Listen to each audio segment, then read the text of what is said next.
Hello and welcome again to another series of videos. Today I'm looking at the ABRSM Grade 2 pieces for this year's syllabus 2025 and 2026.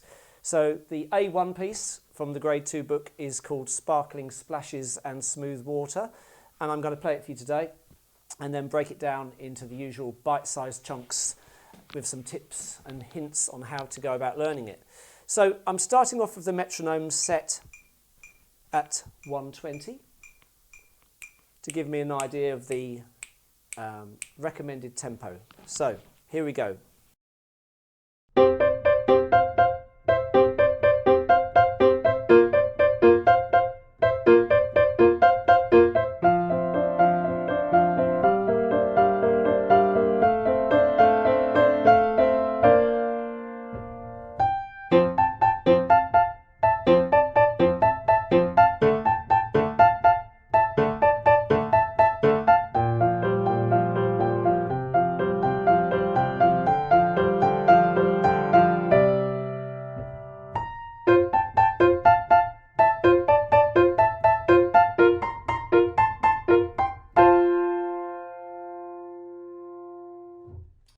So you can hear from me playing that it's a very choppy, staccato-y kind of piece mainly, with moments of pedalling and smoothness in the middle. So as we start this piece, we've got to practice just keeping the left hand nice and short and strong.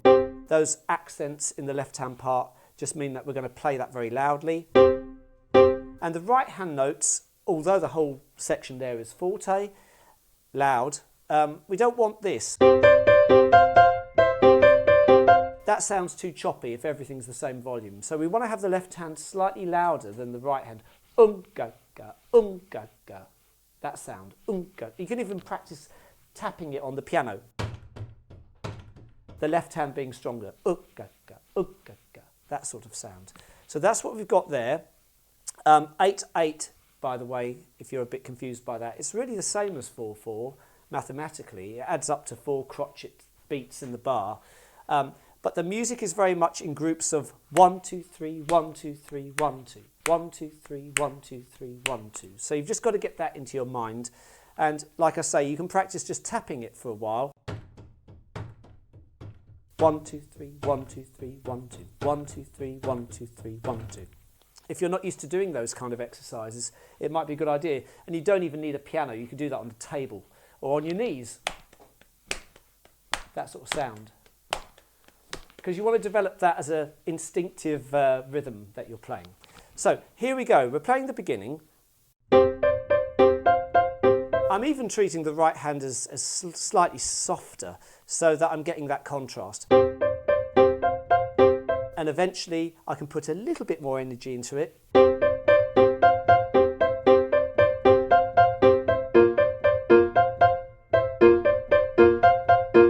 And now we've reached bar 5 where we're suddenly softer. Pedalling per bar. So it says con ped, which means with pedal. Pedaling once per bar.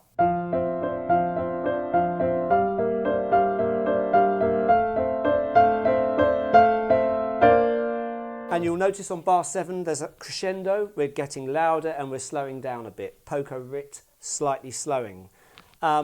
The hardest bit, I think, is from the end of bar 4 into bar 5, because you've got this sound on bar 4. Then you've got to reach that.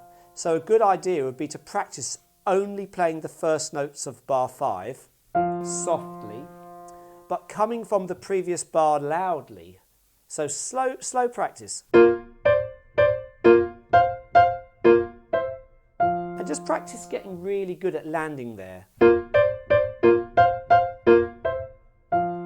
You can even take your time between the last 2 notes.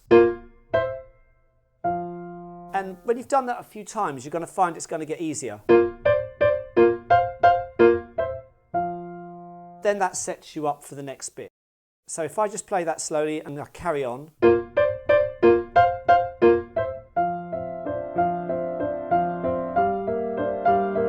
And then it's going to be faster still, isn't it, eventually? So one final thought on this is just to do it at tempo. Practice just that. It's a very good way of locking into it. Also be careful on bar 5 that you don't let the left hand overtake the right hand in volume. You don't want this, for example. That's too loud. So we want the right hand to sort of sing out above the left hand.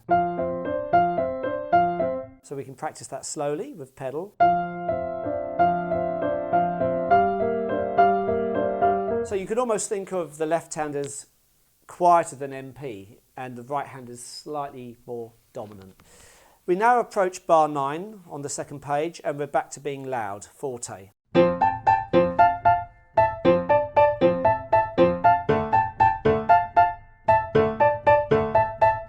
And we reach the same challenge we had on the previous page of having to get to here. So once again you could go from bar 12 into bar 13 slowly.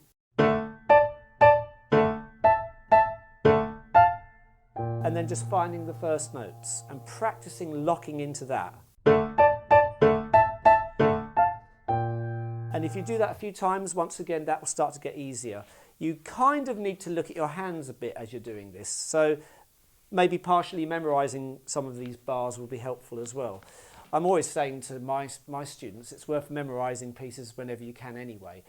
Next time you sit down to play this, can I remember without looking at the book where I put my hands at the beginning? All of these things help build up your natural musical memory.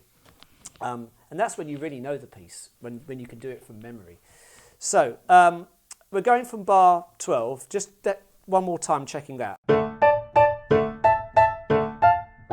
And then we're carrying on.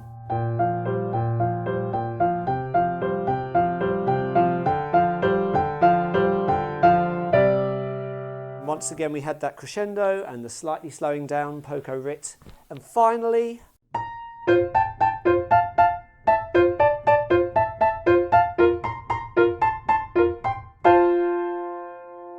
keep that last chord down because it's a pause.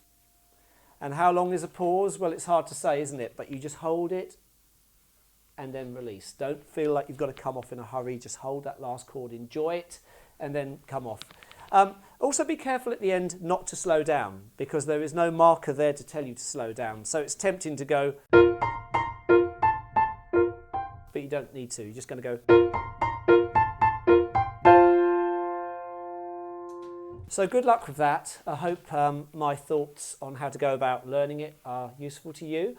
And if you want to join me on one of my other videos, it would be nice to see you. Thanks for watching and good luck.